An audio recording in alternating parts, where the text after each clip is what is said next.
Hello everyone, and we have some more information for the dwarfs. I wasn't going to make this video, but one of you has actually asked me to make it, so here we are. First things first, I need to get this off my chest. The voice actor for the Grudge Bearer has been annoying me for a while. Well, it was annoying me for a few days after these videos came out. I was like, I know that voice. Then it dawned on me. That has to be Richard Ridings, the voice actor from Dungeon Keeper, War for the Overworld, two games I love, both in the dark fantasy sort of genre, similar sort of genre to the Warhammer world. So I'm really excited to see him on board if that is him, and if it's not him, it damn well sounds like him. And if someone from CA sees this, please can you confirm if what I'm saying is right or wrong? It's not going to affect the hype train you're building. I need to know. Okay, madness over. We've gotten quite a few nice videos from several sources, mainly reviews, over the past sort of 2 weeks to do with the dwarfs. The first of which was the in-game cinematic where the dwarfs, and it sort of confirmed underground battles, was really nice, but no real sort of information there. Where all the information comes from is the underground battle sort of let's plays that we've been seeing coming up from several gaming sites, several YouTubers. My personal favourite of these videos is the one by Angry Joe, because as well as being a sort of let's play, it's like an interview at the same time. Joe is getting in lots of questions to do with all sorts, and we get to see the battle not once but twice, and it is all unique battle footage, not like a lot of the other videos out there where it's the same like wee snippets from the CA's official one over and over again. So that's why the Angry Joe one's my favourite, and there will be a link to it in the description. So now, first thing I want to say is everything we talk about today is still pre-alpha. They're not even at the alpha testing stage yet. So there's still a lot of work to be put into the game. They've not even started to polish things yet. It is by no means the finished product. And just once again, that applies to everything we talk about today. Everything is subject to change. So what is new though from this? Let's start with the battle interface. In all the sort of let's play battles, we've seen this battle interface. Now it looks quite nice, and at the most basic level it is not that different from what we've seen in the past few Total War games. We've got our unit cards, nothing new there. We have the options and the details on the left side, and so on and so on. But what we didn't have before was a way to customize our sort of interface. There's this new option where you customize what appears on screen all the time, like marker triangle markers where everyone is standing, stuff like that. If you want it to be on all the time or just when you hit spacebar, there's lots of nice options like that in this nice new menu. Now that's nothing to write home about, but it is a nice small wee step forward, a nice wee bit of polish to the Total War games in general. That is just a nice wee thing. From the interface sort of point of view, there's not much else to talk about, but one thing I did notice is the interface we've seen seemed to be themed for the dwarfs. It was nice and it was golden and it looked like it was a dwarf sort of style interface. So that got me thinking, we're not going to be playing the orcs and have a dwarf style interface. That much is pretty obvious. For the orcs, we'll probably get a different one. Now, I don't mean different as in stuff will be moved around in different places. I mean different as in it'll have a different theme. So instead of having gold, we'll probably get one with wood, with wee orc heads and "War" written all over it, which I think that would be a really nice, beautiful touch if that is true, because it'll really help with the theme and how the game is going to feel so vastly different whenever you're playing different races. And I just think it'd be a really nice touch. It'd really help me get in and immerse myself in this universe for the millionth time. It's just wee things like that that just make or break a game sometimes, and I think it would be a very nice touch. Now, let's talk about some of the gameplay mechanics. And first of which, we're going to be talking about the battle, as that is the main thing we've seen in these videos, was this battle. The armies were, as you'd expect, were complete polar opposites.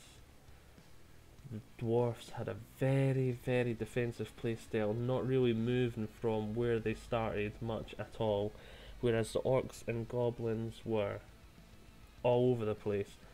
This was a sort of not a scenario battle, so halfway between a scenario battle and a campaign map battle. So it was an ambush, and the orcs were coming in from lots of different directions, and they were all over the place. They were much faster than the dwarfs.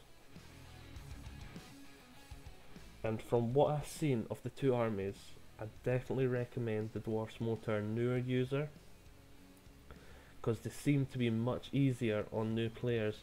There's not as much management.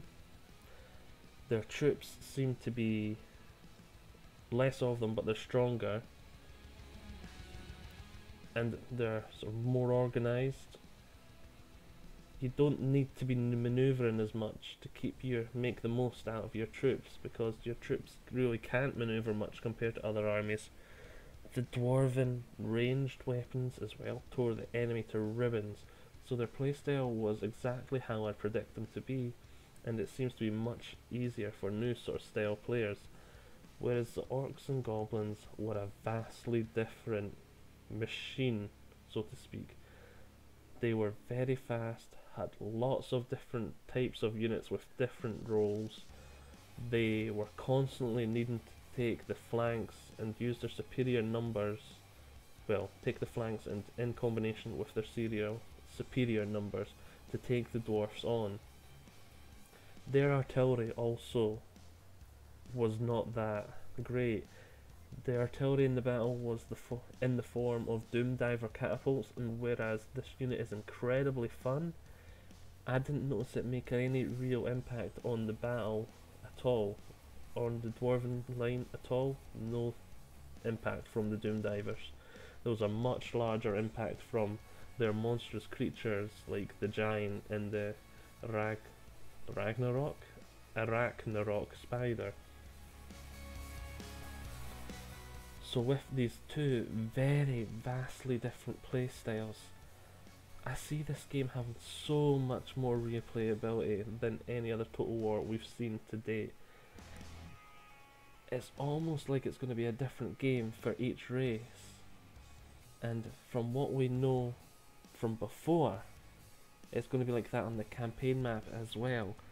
So just all this combining into this vastly different game, and all this, it's just going to be really replayable compared to other Total Wars. Other Total Wars are just going to make them feel so bland in comparison to this. That's my opinion anyway. I'm still going to love my historical Total Wars, I love history, but it's going to be like a one race Total War. Kind of like how people complain about Shogun, because it's a monoculture Total War and there's not a lot of replayability there because everyone gets samurai, everyone gets this.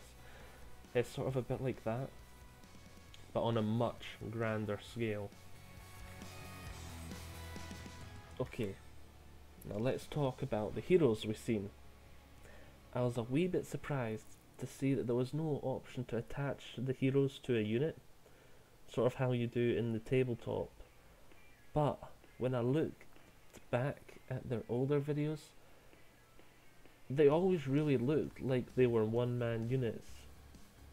So we really shouldn't be surprised by this. As a tabletop player, I'm a wee bit surprised, but it seems to fit and it seems to work quite well. I really like how they've implemented health instead of the man bars.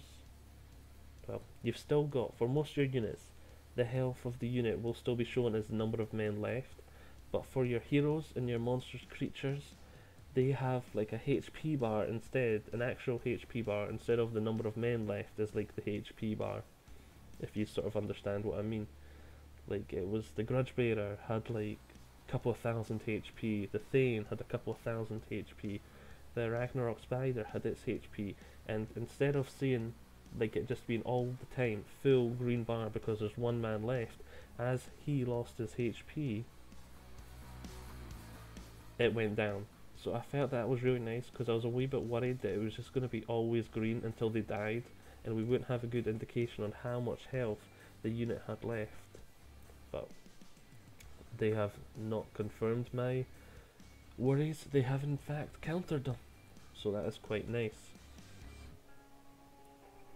Okay, now where am I? I have lost my notes completely. Here we go.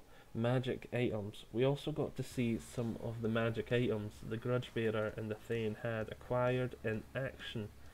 They took the form of activated abilities, and whether all these abilities will have to be activated or some will be passive, and all those other options we don't know. We just know for now that some of them will be activated abilities. An example of one was the potion the Grudge Bearer had. Now, from what I could see in these battles, this potion appeared to be a one use only, and we don't know if we need to replenish it after every battle, sort of require it. I don't know if there's some sort of shop you can buy it in, or you need to do the small wee quest and you just get one, or if once you've got it, it automatically just resupplies at the end of every battle. So as though he gets it from, say, having some sort of potion mixer what's the word? You got them on older Total Wars, where retinue, yeah, you've got a potion brewer retinue member who gives you this potion at the end of one per battle. It might be something like that, or it might just be a magic item that you have to reacquire every time you want to use it. But we do not know. The generals seem a lot more important in this game than they do in other Total Wars. We've seen generals become slightly more important recently in Attila, in the early game at least, when there was a lot of low morale units running around. This seems like it'll be even more important. In all the review battles I've seen, the Orcs and Goblins side did not last long. Once their shaman leader was routing and running from the battlefield, the routes were a lot faster. And although the Goblin units were already really fast to rout, they had no spine at all to them after the general was dead. Whereas before, as long as the unit was still a good sized, they would still be relatively assured of themselves. Sort of like how the Goblins are in the lure, that when they're in great numbers, they're happy, they'll fight, they'll be like, ah! But when there was only a few of them, they'd be cowardly and running and hiding. And that's another reason I think that the Dwarfs would be better for the new players, because a lot of their units have the high morale, so although the general is still very important, he's not as important for them. So if they do make a mistake and fail to protect their general, it's still going to be a huge loss and devastating to them, but not as important as it would be for a horde sort of army like goblins. But apparently, I didn't see a battle where the Dwarfs / player lost, but in most of the reviews that I've seen, they did mention an earlier battle when they played through it and the Grudge Bearer went down and the Dwarfs just evaporated.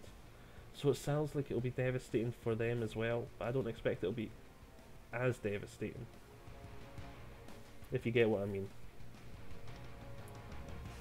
Okay, moving on once again. When pried for information on what happens when a hero dies, if they're just gone, or if there'll be a way to bring them back.